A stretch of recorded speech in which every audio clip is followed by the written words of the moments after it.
It's the moment you let your ego just die that you will then finally reconnect with that divine soul that sits behind, at the center of your being. And I want to talk to you today about fragmentation of your ego and soul and how that's causing you suffering. And then at the end, I want to give you a solution to that challenge. But as usual, welcome back to my returning viewers. I am always so grateful to see you guys back here again watching.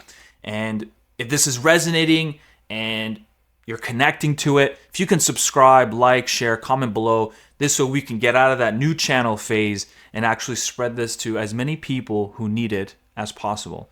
And if you're a new viewer watching, my name is Estevan and I help guide and mentor individuals rediscover who they truly are by peeling back, decoding the narrative and the stories that control our lives, that leave us in these repetitive loops of stress and anxiety and self-sabotage, fear of failure, etc.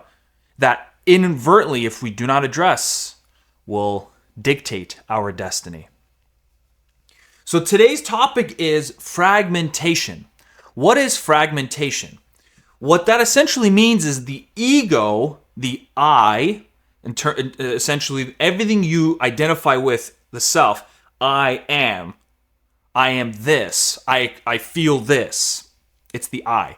Then you have the soul, the irrational feeling that you have within you that it's not something you can ever describe. It feels irrational. You can't ever show it to anybody, but you feel it and you feel it's your truth. You feel it's just essentially your spirit, the life force that you have. And we all want to connect deeper with that. But the fragmentation happens when we exist above the shoulders, when we inhabit only in the mind. Now, how does suffering happen in that place? Well, if you imagine that the minute, if you even practice this right now while you're watching the video, if you pronounce and you say, I am, and then fill in the blank. I am angry. I am stressed. I am a loser. I always ruin things. I am always confused. What begins to happen, even as I'm literally sitting here saying it to you, I can already feel a regressive energy. The same life force that can expel forward and bring love and compassion and ambition to the world is almost in its inverted self a black hole sinking effect. I can already feel it as I say it. But why is that? Why does it do that? Even as you say it right now. The ego narrows down your field of view. If you think about when you were a child, as early as you can remember, you were not yet affected by the world, by the cultures and the opinions and the judgment of others and of yourself as well. You were existing, and you existed with what felt like a wider consciousness. You're able to hear more things at once, see more things at once, feel and experience more things at once. And that allowed you, in some weird inherited knowledge, gave you this feeling that there's more to you. There's an expanded self. You don't actually say all this as a kid, but it's almost a given knowledge. The same way a spider born doesn't need to be taught how to spin a web, it just does it. It just does it. And I always look, and by the way, I always look and marvel at their creation thinking, how do you know how to do that? Who taught you how to do that? But we have the same exact thing. But as time goes on, and then we start to be, we experience life, we experience judgment, we experience shame. All these start to layer. Imagine you have your light, you have your divine child, your divine spirit. It starts to layer one on top of the next. Every story, every narrative, we have multiple stories. You can be simultaneously the failure, but also somebody who wants to be successful. You can be someone who's always rejected, but then also simultaneously wanting to be fully accepted. And there's a lot of coping and compensation that's going to happen. But there's always a driving narrative, a driving story. If you conglomerate what we often do is we conglomerate multiple stories into one cohesive narrative. We don't consciously do this. This is a very unconscious way of living because that's how we have to orient ourselves with the world. We can't just if we don't have a ground to stand on, things feel chaotic. They're going to freak us out. We're going to feel stressed, anxious all the time. And so oftentimes we build a bedrock of stress, of anxiety, and fear because it's predictable. It's something we know. At least we can expect it. If we can't expect, that's going to freak us out. So once we start to layer those stories, it actually restricts our field of view. And we're no longer able to really take in the bigger picture, the wider story of our life.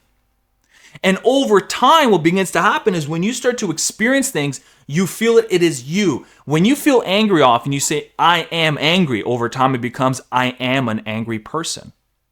The minute you do that, or if you say, I am a successful person, I'm a winner, let's say in compensation to a narrative that says, you're not. The minute you say that, you have now created an oppositional force. You have to, it's always out there, but you have made it your direct enemy to either attack, avoid, or freeze in front of. The minute you say, I'm successful, I'm a winner, I need to be a winner, what did you just do? What you just did was, you essentially said, well, being a loser is terrible then. Well, I don't want to be a loser then.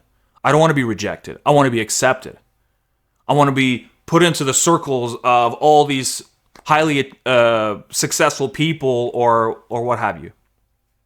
It is the minute you pronounce it that you have created opposition. Suffering. Outside of the day-to-day pains that we have in life will always have pain.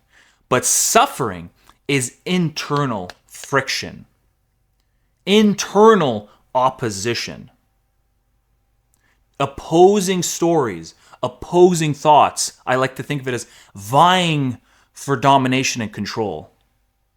One trying to prove the other right or wrong. Part of you that says you are meant to do something big. Another part of you says, no, you're not. You're meant to just stay at home, stay indoors, don't connect, don't go out. It's not worth it. It's too scary. And each one is always trying to outbid and out-negotiate and dominate. So then what is essentially a solution? Or rather, before that, an analogy you can, we'll get to that after. A way you can think of it is this. How do we reconnect it? Well, first and foremost, you have to actually look at the parts of you that you really have been ignoring for a very long time. There's no other really way around it. You can't just stack, positive thinking. You can't just stack positive action. That could help you. That can help. But it doesn't actually fix it at the root. And the way to interpret it, which is what I was going to say before I threw my brain into a loop. Imagine your psyche as a house, okay? You're walking down a nice, suburban street, and you see a house, and that's your house. Essentially, the outside you've made to look very pretty. You have a beautiful garden, you painted your walls, your door is a beautiful yellow, or whatever color you wish, and the windows are all clean, everything looks stellar and beautiful. And not only that, when let's say you walk in, living room looks pretty good, kitchen looks nice, except your basement. That basement is locked, and you never go there because that is where the parts of you, the undesired parts, live. The traumatic stories, the painful memories and emotions live there, and we don't go there, so we lock the door. What does that mean? If we take this analogy, what does that mean? Well, what that essentially means is anytime you have someone over, anytime you're living amongst your own realm, your inner world, your psyche, your life, you have to not just live to survive, you have to live to try to avoid.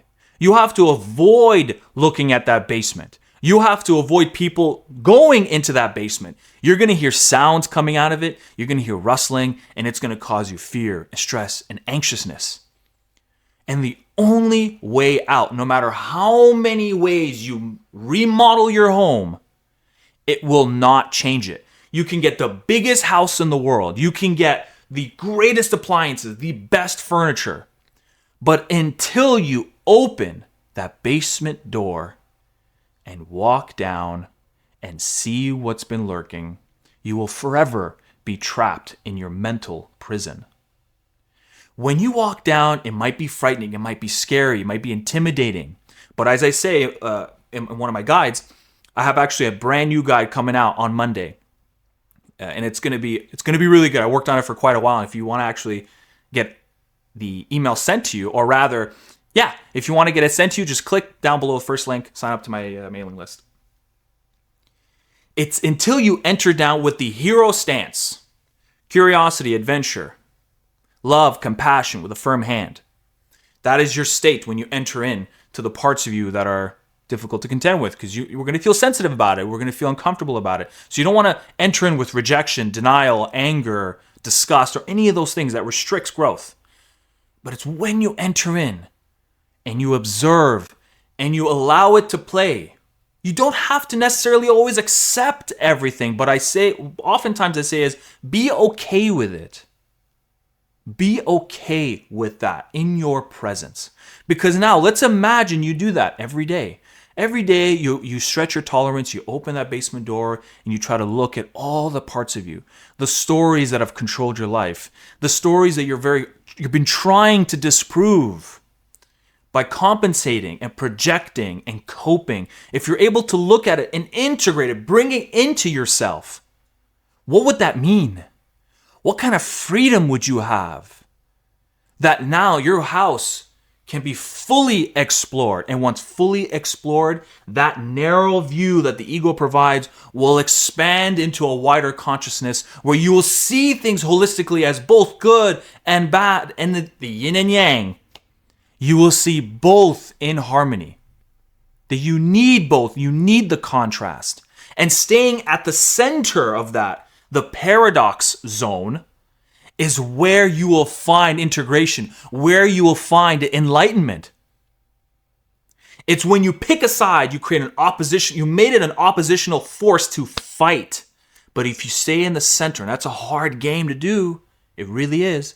But if you stay at the center, that is where peace will lie over time. And then the union of your ego and soul will reunite and reconnect.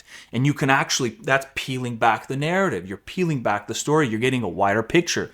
You're reconnecting with that sense of self, that divine child, that within that, God's power flows through.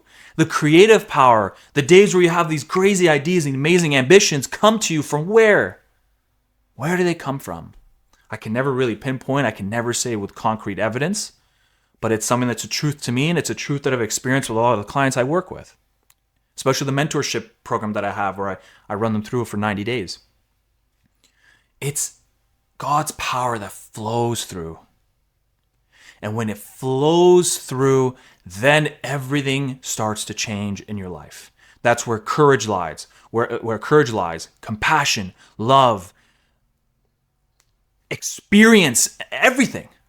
It's hard to encapsulate, it really is, because like I said, that part of you is irrational. That sense of self, that deep connection to self, that inner world, the inner self, is irrational to everyone else if you describe it. But it is perfectly rational to you, and all of us have that. You have that. You do. And you can unlock it. That was good. All right, I felt good about that one. I felt very, very in the moment with it. Well, if you want a deeper breakdown on how narratives and stories control our lives, which inadvertently is controlling your destiny, and if you want to know how to rewrite your destiny, click here, watch the full video breakdown. And if you want to be a part of my community in a deeper way, click that first link below, download my guide, and be a part of my newsletter. Or if you want to work with me, you want mentorship from me personally, click that second link. Thank you very much, and I will see you on the next video.